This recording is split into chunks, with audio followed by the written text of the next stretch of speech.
decola 10 Gol 5629. Gurizada do Farol de Pouso, sejam bem-vindos a mais um podcast. E essa introdução será em inglês, porque esse é o primeiro internacional de 2023. É isso, Félix? Pode ser que seja. Is it correct? Is it correct? I don't know. Never mind. Anyways, welcome on board to this international episode, especially supported by Realizar Flight School and Hangar 33, your brand for aviation clothing.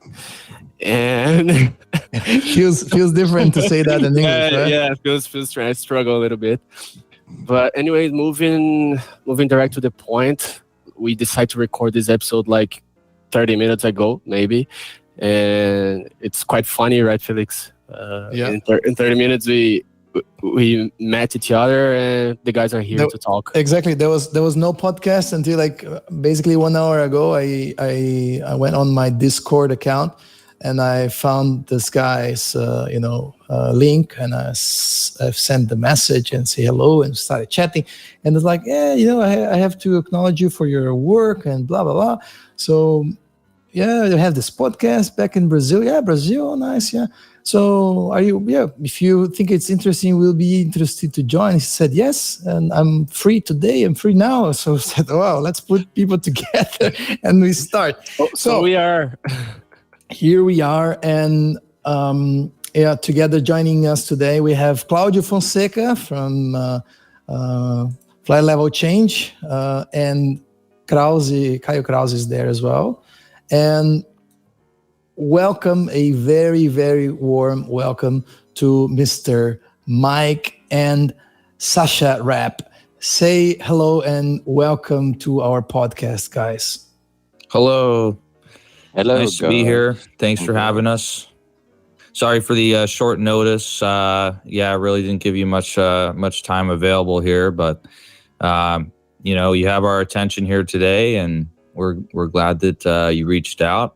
And yeah, happy to be here. Happy to talk about the A380. So this first voice that you just heard, this is Mike. Mike, enlighten us just real quick. Where are you talking from at the moment? Where are you from, and where are you at right now? Yeah, so I grew up in San Francisco, California, and I currently live in Chicago, in Illinois, in the United States. There you go. And Sasha, welcome. Herzlich willkommen. Hello, willkommen. Yeah, I'm Sasha. I'm from Germany, Hamburg, and I really welcome you all here. One question, Sasha. Do you live nearby Finken or not? Yeah. Well, imagine, Guess what? No. Yeah. Right, so if you guys don't know, Finken is where they used to, sadly, produce, or put the final assembly line of the A380, and that's where the deliveries were from, Hamburg, Finken airport. But right. You're actually not completely right. It's called Finkenwerder. Yeah. Well, Finkenwerder. That's the full name. That's right. That's the full. Yeah. Thanks for correcting me. I need a post-graduation degree to pronounce it. I can't. Finkenwerder. The full name is rightly so. Listen, well, guys, you're listening to this episode now. You have to go online on YouTube and find the video that actually Caio will put down in the description.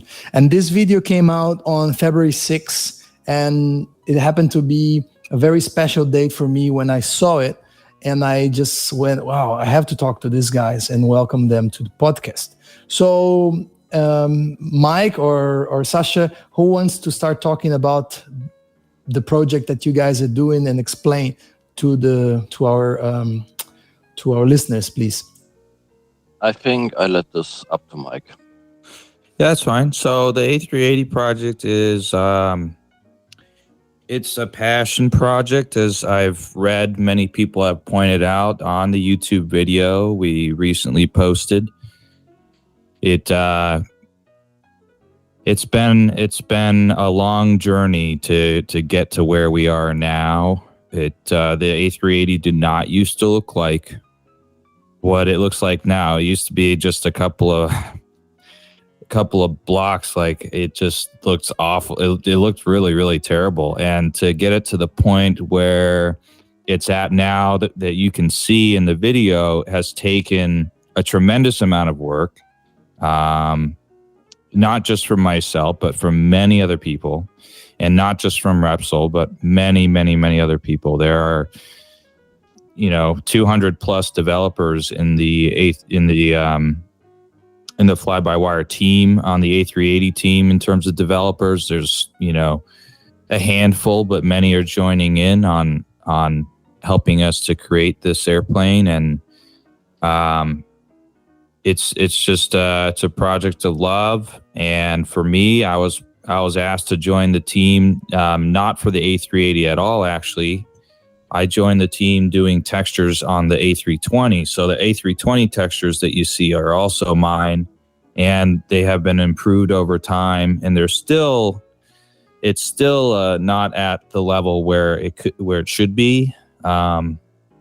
We just need a new model, I think, for the A320. But for the A380, that has been where I've spent a majority of my time working here and working with Repsol to create that. There's still a lot of development left to go, but we were happy to show you guys where we're at now. And that's kind of. So if we go back a little bit, if you would explain to the layman, like, what is the fly-by-wire community? How would you say that? The fly-by-wire community is a group of,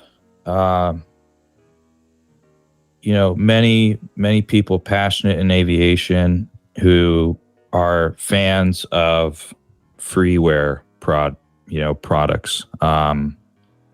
Most of the users. I don't know, Repsol, how many users have downloaded the A320? Is it over 1 million? I can't remember. I don't know at the moment, to be honest. There are stats on this on the website, but I think it's close to that number. It's, there aren't, I doubt that there are 1 million individual people who have downloaded it. It's just a result of downloads over time, but it's still a lot of people. And what's really special about Fly-by-Wire is its community, its supportive community that I've seen. You would think that posting videos of A380 in progress would get more criticism or draw more negativity, maybe from comments, but really there isn't much. Most of it is all supportive. We expected it to be this way, and it was. It turned out to be this way, and that's because of the community that surrounds Fly-by-Wire is just so understanding and special and really supportive, and is also why we decide to go on podcasts like this, because you guys are in that category as well. Yeah, I mean, the thing is like this, that yes, our community is huge, and for everything you really find someone here. It's really sometimes a little bit scary that you have a question for something and you always find someone who can give you any answer for this. So this is really, I'm really pleased to be a part of it, and to also being able to help them out to create the 380 and to give the community back what they are deserving since a lot of years, I think. So now we know that we have two developers of the 380 here, but why the 380? Why? Because I can understand the 320. It's a very famous airplane. Everybody loves it. But why the 380? Why not the 350? How the project is started, and why are you developing this plane in particular? Rep, do you know the answer to that? Because I joined I joined FlyByWire after that decision had already been kind of made, actually. So,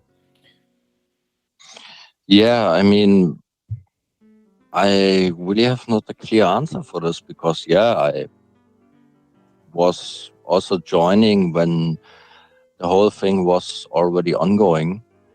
But yeah, I mean, it could be also maybe just a vote. We don't know. Yeah. Maybe.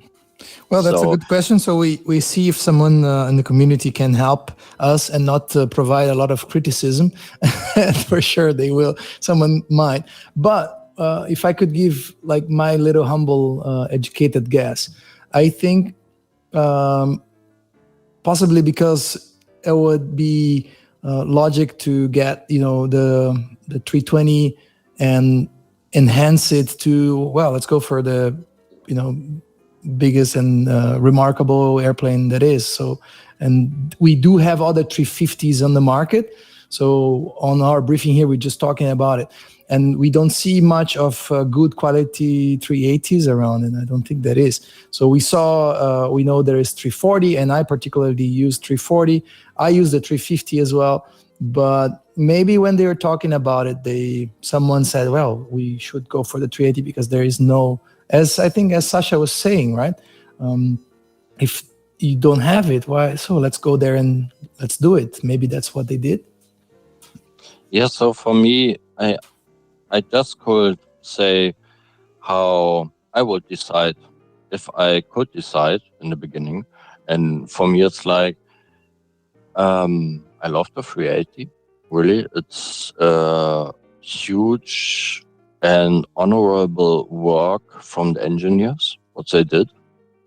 And for me, it's like, I always wanted to have this thing in the sim, and I was always like, if I just could make it somehow. And when I saw the new sim was coming out and the graphics, really, I was really pleased about everything. I was like thinking, oh, this would be nice with the 380. And then I just saw that there were people out there who said, hey, we are trying to make it. And yeah, then I was like, okay, maybe I could help them, So it was really like, I wanted to make this because I always had the thought to have this in a sim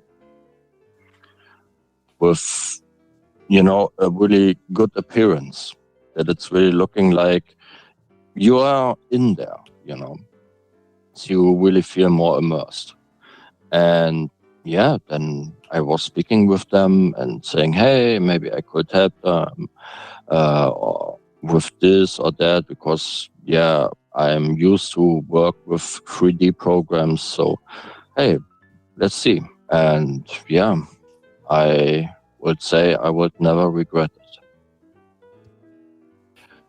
And Rep or Mike, I don't know who wants to explain it. How is the process of creating an aircraft for Flight Simulator? I'm as a huge fan of Flight Simulator. I have no idea at all. How is the process? Can you get us through it? So It's a pain. So it's not it's the a process, pain. it's a pain. It's a pain. Yeah, absolutely. It's when we started, it was a year and a half plus ago, and the software development kit explanations and guidelines, the SDK, Microsoft Flight Simulator SDK written by Asobo, was not anywhere near where it is today. So we started figuring this stuff out on our own. A lot of it was just trial and error.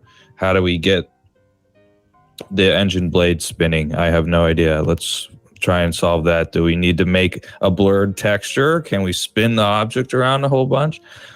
So a lot of it was just trial and error. The SDK has now progressed to a point where it is easier. Most of our answers or places that we get stuck on, we can refer to the SDK or look at other projects Yeah, but there was also another really major hurdle in the whole thing, and that's really, I mean, the problem is you have something in Blender. You have the 3D model, you have the animations, you have everything. You need to get it into the sim. And there I really want to thank Pepperoni and the guys from Azobo Pepperoni, who were helping and developing the MSFS2 Blender tool, that we are actually able to use Blender and export everything into the sim like we want to, because all the SDK and everything is based on 3ds Max. So this is really that Azobo was working with 3ds Max, so they also focused for the SDK. Okay, this is for 3ds Max. This was, a little bit problematic for us because we needed somehow to get our stuff from Blender into the sim. And there really they developed this add-on, like we can use it, we can work with it, we can do crazy stuff with this. So so really what thanks what to Rep them is for developing this. Yeah, because we could not export from Blender. We couldn't. There was for scenery. You could make a, couple of squares and make a building and export that in, but it doesn't, none of the material options were available. None of the complicated modifier stuff that I was talking about in the video, none of this worked. And there are people that worked on a Blender add-on that would allow us to export from Blender. And that's a huge deal because Blender is a free utility. 3ds Max is blocked by a paywall. You have to pay or be a student and get it for $200 or pay $1,000+ per year to use. So why did Microsoft choose to use 3ds Max? Well, FSX and P3D, these are all these airplanes in there are mostly made in 3ds Max. This is a standard piece of software that had been used in the past.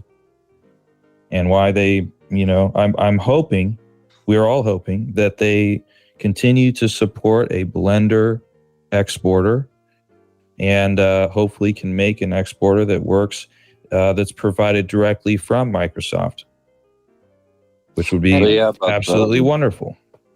Then I have a question. Also, just quickly, this is also where I'm really pleased about how the reaction from Azobo itself was, because they developed together with Pepperoni. Yes, they did collaborate. So they saw, to make a developer easier if they are using Blender, let's somehow get this ready that they are also being able to export and to have their stuff also on the sim. And really thanks to all of them that they make this happen for us. Fonseca, you wanted to ask something? And how it works, the process for you now? You have a big community working on it, so each of you work in a different part of the project, or you work all together with focus at a certain points at a certain stage and then you move on? So at the moment, you really need to separate. If you're speaking, for example, about the model, coding, or the weight of the aircraft, or the lights of the aircraft, or how animations work, how the flight controls working. At the moment, it's really good because we separated everything, that anyone can work on something without making something completely ruined for someone else who is working on another thing. So therefore it's really good that the people can independently work at the moment. So it's not really that we are blocking us.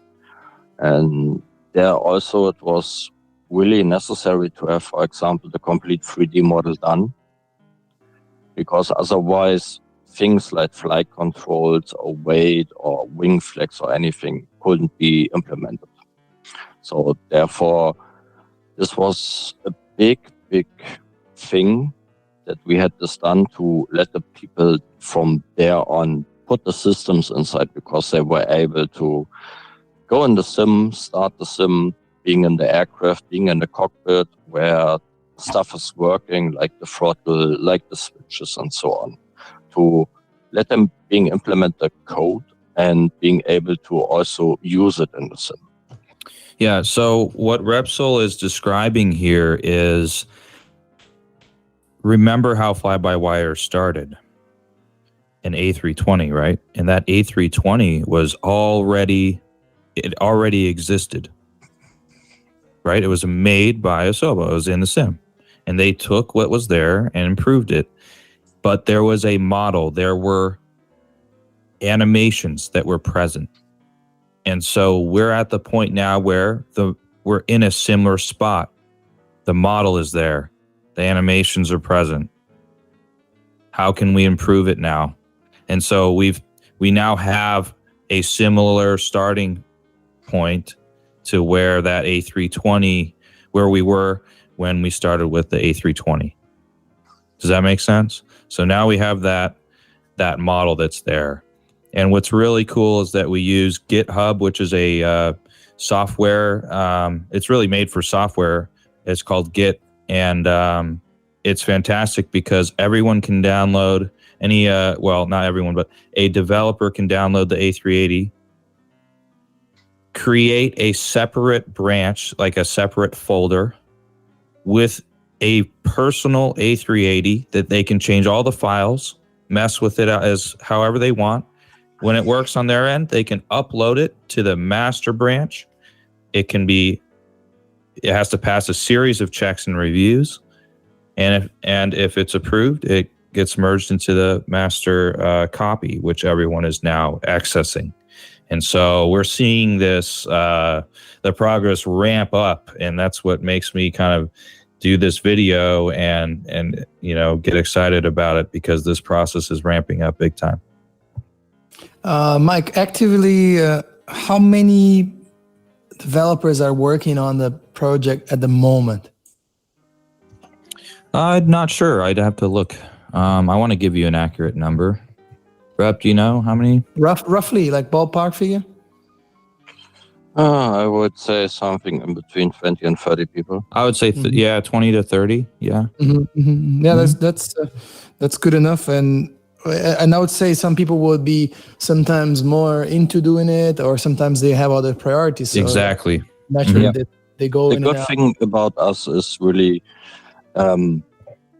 we don't have someone who is saying, okay, we have a release date then and then. So for us, it's really like, hey, we can do it when we're really motivated. We want to make something, and maybe someone has an idea and you are getting really thrilled about, okay, let's make this idea.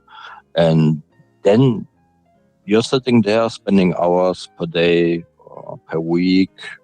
And it's really like, hey, yeah, I'm into this and we really want to focus on this. Let's do this. So it's really, everybody can say, okay, maybe I need 1 or 2 weeks off. Hey, yeah, why not? You come back and you continue whatever you started. And therefore, it's really good, like Mike said, that we're having GitHub, because if someone is opening a branch, he is working on it. If he says, okay, in the next 2-3 weeks, maybe I'm going into a holiday with my family or anything, hey, yeah, you can do. And then he is coming back, continuing on the branch. And if he says, yeah, it's ready now, okay, we make our reviews and then put it into the master branch. So it's really, you can schedule yourself how you really want. And as we are just volunteers, we have private life, we have a job and anything. So it's really like, you can do whenever you have the time for it. And nobody will asking for anything if you're maybe 2 or 3 weeks having vacation, So now that the 3D modeling is already there, what's the next major step for this project? Well, obviously getting all the avionics and systems in there. You got to start with the basics. I am not a programmer. Rep is not a programmer. Well, he's kind of become one for animations, right, Rep? You've been... Yeah, just a little bit. So, to be honest, written the animation XML. Yeah, if I would compare myself to what the other guys are doing, then I have maybe 0.01% of the knowledge from the others. So it's, yeah, but it's sometimes helping to also look into the coding stuff to know, okay, this is working like this, or this is working like this. Okay, then I know for my 3D or animation stuff, hey, I need to make it like this, because then the code guys can work with it. Yeah, so now it's just, it's a waiting game more for me on the texture end, because, primarily my work is finished on it. And I just have to sit back and be patient, just like everyone else, and wait for these avionics to be worked on. They are not cutting any corners. I mean, they're literally, I believe their goal is to simulate real FMC architecture and, real interactions between like electrical buses, and it gets real complicated, and they're doing it all the correct way the first time without cutting corners. There's no default systems being used, nothing. It's all, from the ground up, correct. Yeah, so we just have to be patient. My biggest hope is at the end to not have any button where it's displaying an op, so that you can really feel immersed with where you are at the moment.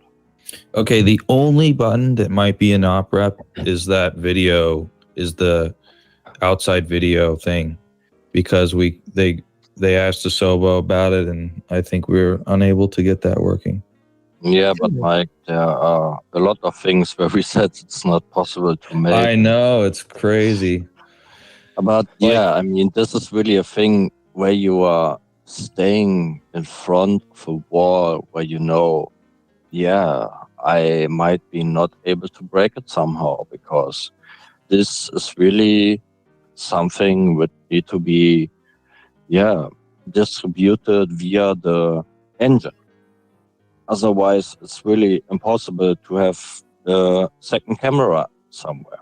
Yeah. Like we need for the taxi view. Yeah, because it just kills, frames or whatever if we open up a second window, because it just re-renders everything.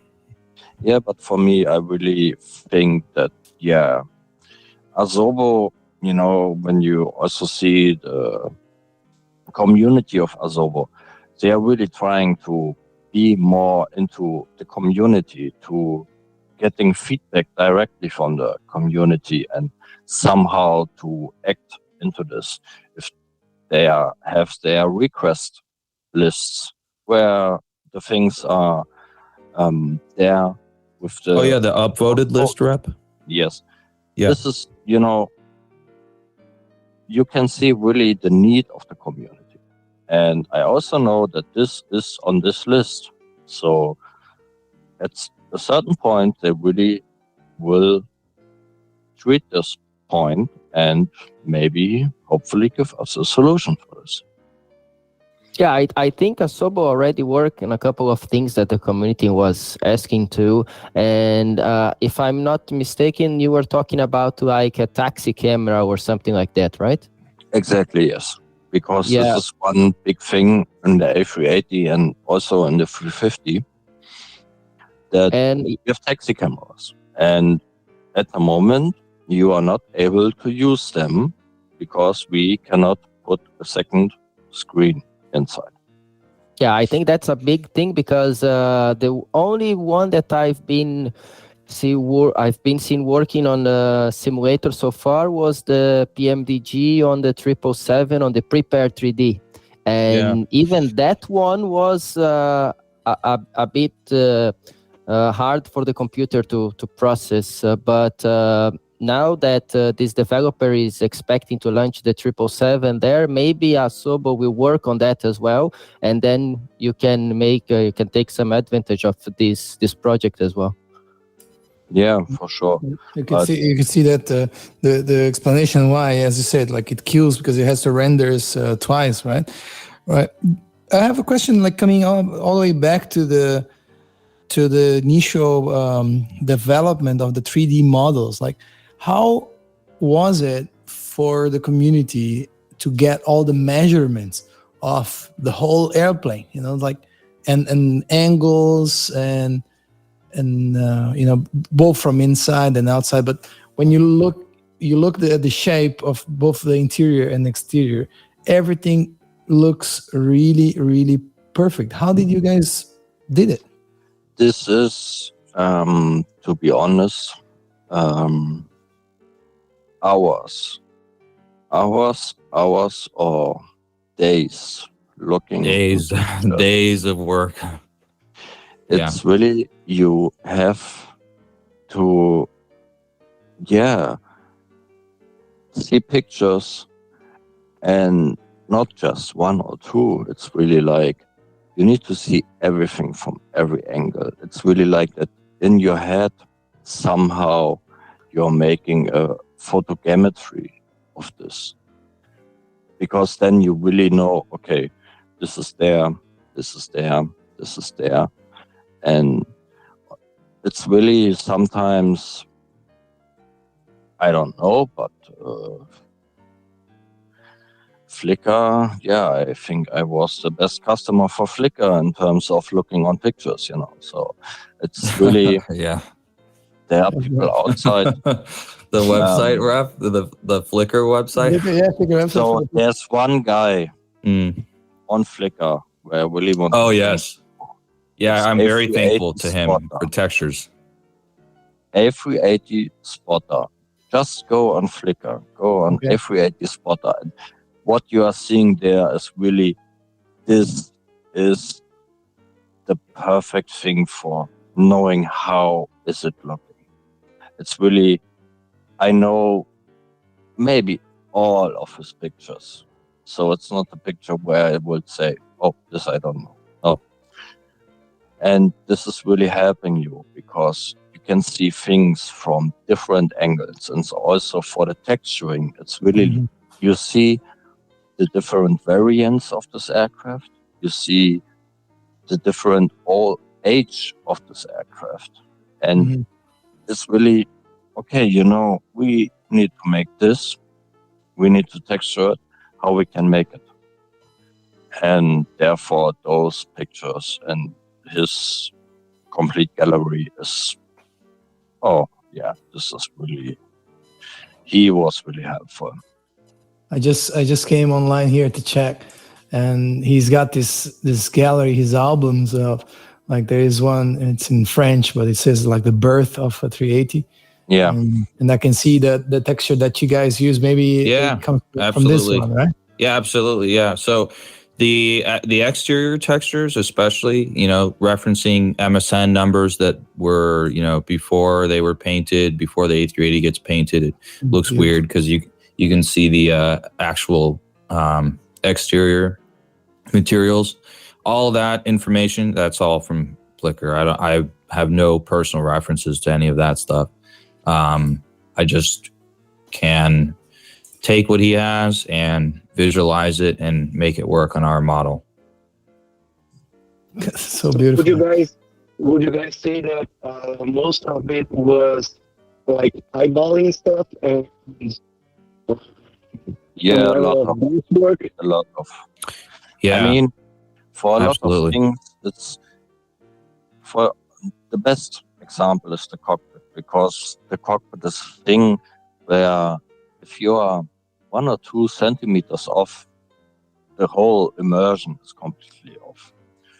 And the exterior, it's really not that important, where I don't want to say it's not important to have it right, but there it's not so that you have the whole flight to focus on. And if you are then looking into the cockpit, even millimeters can yeah, maybe you destroy the complete immersion, you know. Which it did when we had the floor. So remember that floor issue, Rep? Where the floor was off just like a couple inches, maybe 2. Yeah. And it threw off all the geometry of the windows, of the sidewalls, and it all had to be reevaluated. And I think, Rep, when you learned that this had to be redone, I think you took a month break, right, before you got right back into it. For me, you know, for me, the thing was also that I tested in VR to have a better feeling about it. Yeah. So, because, in the past I was able to be in a lot of cockpits. So I know how it's looking, how it's feeling. And when you're then staying there and saying, oh shit, no, this is not okay.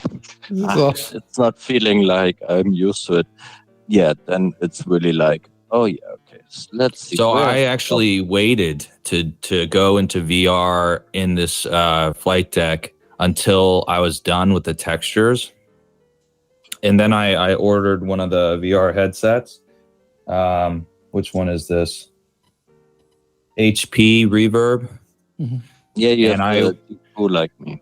I have the G2, yeah. And so really good, you know, quality virtual reality experience.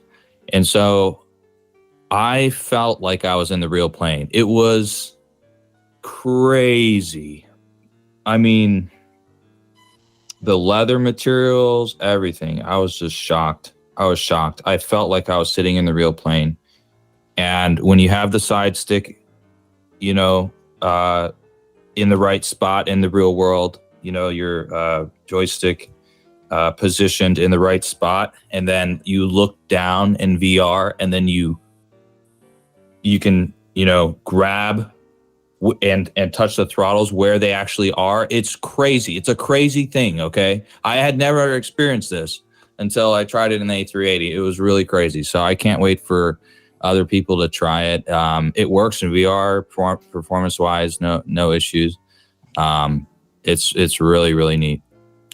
Then let's talk about the texture a little bit, Mike. Sure. Well, actually, now before that, I think I want to go back to that thing of the proportions. And if you could just explain that when you did that idea that you guys had of like laying a grid of, you know, like a square grid to have the perfect proportions of everything. Who came up with that? How is that? Well, so I fly airplanes in real life, right? I fly 747. I've flown E-175 aircraft. I know how textures look in various cockpits. Mm-hmm. And the resolution, so the scale of everything in real life is small. It's all the same. So if you have, you know, the main instrument panel grain around the main instrument panel, nice and high resolution, and then right below it you have the tray table, and it's like not high resolution because it's hidden and the user isn't always going to see it. It will detract from the experience, even though it's not super, super important. It needs to be the same UV scale because your brain notices this stuff subconsciously and it keeps you immersed, like I mentioned in the video. And so we decided, okay, let's do it all the same UV scale. And in Blender, there's a tool for this called UV Pack Master Pro, and it allows you to not only keep the same resolution scale, but also normalize the islands, the UV islands. So any texture artists would know what I'm talking about. This tool allows you to normalize the islands so that they're all the same scale on the UV map itself. And that has made my life very difficult, that decision. it's not easy to do. Like it means that we can't cut any corners. Mm-hmm. And so in the video where with the grid, you'll see some sections are super high resolution, but in reality, it's actually using a detail texture, which is a material option that the flight simulator provides. You can't have ambient occlusion on it, but you can make the resolution infinite. So things like glass, if you were to use default glass, you can make infinite resolution, stuff like that. Repsol is very smart. Repsol figured out in Blender how to do detail maps with ambient occlusion textures, which I don't think there's a single other airplane that ever will have that, because the way Repsol figured this out in Blender using materials and how to trick the flight simulator to do it is crazy. So there are some really unique texturing techniques that were used to make this cockpit have the same scale everywhere without, performance how do you say this word? Degradation. So,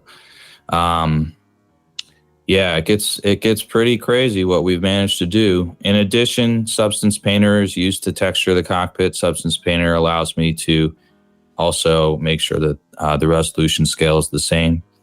There are no repeating textures. Yeah, the way I see this, that's 380. There's maybe a handful, but it's like very few. It's just like, it looks to me as it is like this massive. If you think about like in a roundabout, there's this amazing sculpture, and all this, hundreds of artists, they come in and they do bits and pieces, and the result is just incredible, because like if you guys that are listening to it now, to this podcast, if you go to the video that we are mentioning that Caio just posted here on the link, and you see the level of like the reflections, when you see for instance, the one I'm seeing now, you see the hydraulic page, and you see the details of the dirt on the glass, and you see the frame of the system display, and all the bolts and the joints and everything. It's just so incredibly detailed that you wouldn't believe it. So that's why, as I said, like I was really having a blast when Mateus, who was here with us today, sent me this video. I was like, my goodness, I have to go and say hello to these guys, because you need to be recognized for what you've been doing so far, and you deserve that. This will be a very, very long-lasting project, and I'm sure it is, because it's just beautiful. Yeah, Repsol, thank you very much. We do appreciate the support, and the recognition is nice also, but we're not here for that. I'm not here for that. Rep is not here for that. We're not looking for any recognition, to be honest. We joke that, we are doing this also for our own personal, choice too. Like, we do want to see this level of detail in the sim. I personally want to push the textures as far as they possibly can go. It's caused a nightmare for some of the coder guys, because my texture files, some of them are 8K resolution. So that means they have to download 10 plus gigs of data all the time. It's not fun for them. So, they've put up with it so far, and I think the results speak for themselves. So, speaking about that, how do you guys balance performance and quality? Well, so you might be asking the wrong people for that, and I don't want to answer for any of the programmers, right? Because I'm trying to only speak to what I know. I have a relatively good computer. and it runs great. I mean, fantastic. So I'm seeing really no difference between our A320 and this airplane in the sim. Yeah, and for also when we are speaking about performances like this, for example, yes, we could, release it with a full cabin and everything, and there we really are thinking about, okay, let's make it as an option for the people who will like to have good performance. Hey, you don't have the cabin. If you stay in the cockpit, you don't mind about it. So also for the textures, we are at the moment also thinking about if we maybe can have two versions or not, or if it's just easier to go into the sim settings, put the resolution down. But it's really, we are trying to find a balance later that it's not really like that you have 10 frames per second and hey, you have a 380. So we are also really looking to get it user friendly and to being able to enjoy it and not having a slideshow. Now, changing a bit of subjects, Mike mentioned that he's a pilot in real life. I want to ask you guys, how is it for you to get feedback of flying, members, and how does that work from like a performance perspective and aircraft behavior? Because I've seen on the Discord that there are guys that fly the airplane and they give you feedback. How does that work? So the performance of the airplane, a lot of it is I'm not sure how they do the performance. I can't speak to that. I think that you can infer data on the A380 based on videos. So there are many cockpit videos of the A380 from takeoff, engine start through cruise, and you can take the engine performance numbers that are displayed there and interpolate between them. And so I think that's what's been done for the engine model. As a result of this interpolation, you can get relatively close performance of the plane. But I'm not a programmer for that. I don't know. You'd have to speak to our flight model guy on how all of that is actually working. So, but yes, I do fly, real planes, and I can tell that it flies pretty well. I've also flown an A320 simulator, level D sim. I've flown that around before. I'd imagine it flies the same. I know you had the Embraer experience in the past, and now you have Boeing experience, but you do have a heavy, a jumbo experience. Like, how do you think it's currently the flight model behaving in terms of fidelity to what you? There's definitely room for improvement. Yeah, absolutely. It's not. I'm not going to sit here and tell you that it's great. It's room for improvement. It flies well. For me, under half gas, it behaves pretty well. Above that, I think there's work that needs to be done, fine tuning that needs to be made. I mean, there are also a lot of factors you need to take into account. It's not really that you say, okay, I put this weight inside, I put this thrust inside, and it will fly like it should. So, as also several people are in there, I mean, I speak a lot with Mike, and you have a build, you're saying, oh, this is really, this feels good, and then there's the next build. Yeah, somehow now, I don't know, but before it was better, because systems need to be developed, and you cannot just throw one package inside and say, okay, that's it, so we take this. Therefore, it's really Yeah, about the feeling, this will come in the final stages where people who might have the experience Mhm. have the feeling that it's really feeling like they're used to it. Mhm. So therefore, it's Yeah, really it's lot really of done in things. steps as well. Yeah. You know, the A3. There's a time. Okay, get this. There was a time on the A380 where we had the weight of an A320 and the thrust output of 4 A380 engines. Yeah, we called it Okay. the rocket. That was a lot of fun to try and fly around. That was a rocket ship. Okay, let me tell you, if that was a real aircraft, it would be wild. It would be crazy. So, And about like, because Fly-by-Wire has already this, amazing base of the 320 and Airbus flight control laws and so on.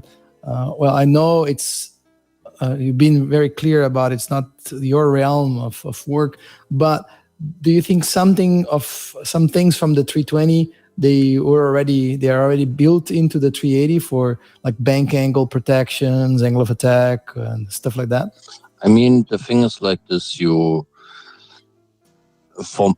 For me personally, it's more like I want to try to understand the things, so therefore I also try to study a lot of things. And when you're really looking into the whole thing, it's really that you could say the logic of this aircraft is in every Airbus the same. Yes. I mean, not the old ones like the A300 or A310s. No, but you're right. You see the 320, 350, 380, 330. The logic which is behind of all of this is the same. Yes. So therefore, okay, laws are reacting like this, flight controls reacting like this, hydraulics reacting like this. It's really that they really try to simplify the things that you can use it in this aircraft, and this aircraft. And this is really, if you understand how the logic is working, okay, a lot of things from the 320, you just need to adapt and they will work like in the real one because the systems just get adapted. And afterwards, they are working for the bigger ones. And the same we can also do. It's reverse engineering, really, Nice. You need to make every day. But if you understand it, okay, hey, they're really clever. They put minimum effort into making something great, And the same we can also use. We don't need to put so much into it because we have already a base. Yeah, that's it. Yeah, so that exactly answers my question. Like you can go like reverse engineer and go back to whatever, high speed protection or angle of attack protection or bank. Yep. You go beyond this certain thresholds, and this law will be activated, and you just put that on the new model, and you can adapt easily. Good. Gents, questions? More questions? I don't think so. I think the guys are really good explaining what they do. I would like to know if is there anything that the community can do to help? Like you just mentioned this guy that the spotter of the 380. So do you think that is there any room for the general community to help you out?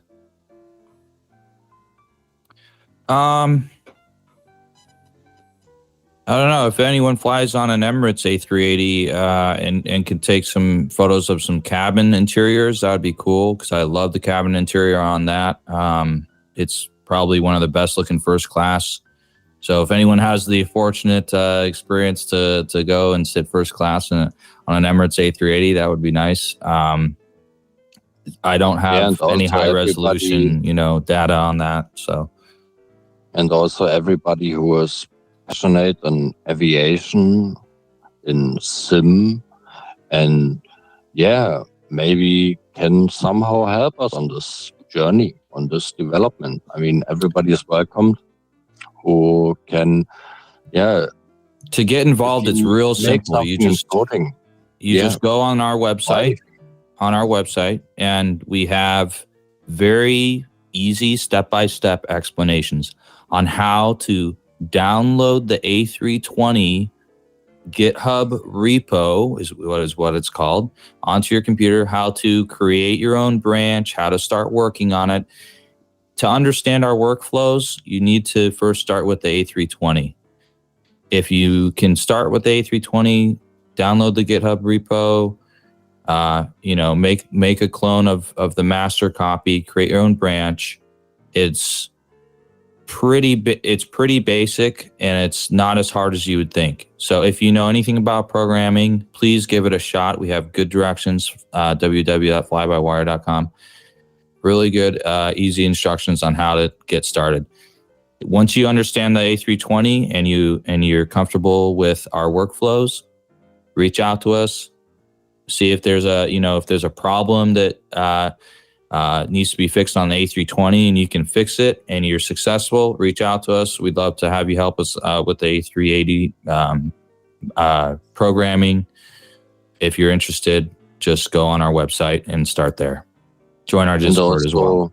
If you are into the 320, because this is also, I mean, for the 380, the 320 is the legacy of it, So it's really that all the stuff is based on the development and experience they made with the 320.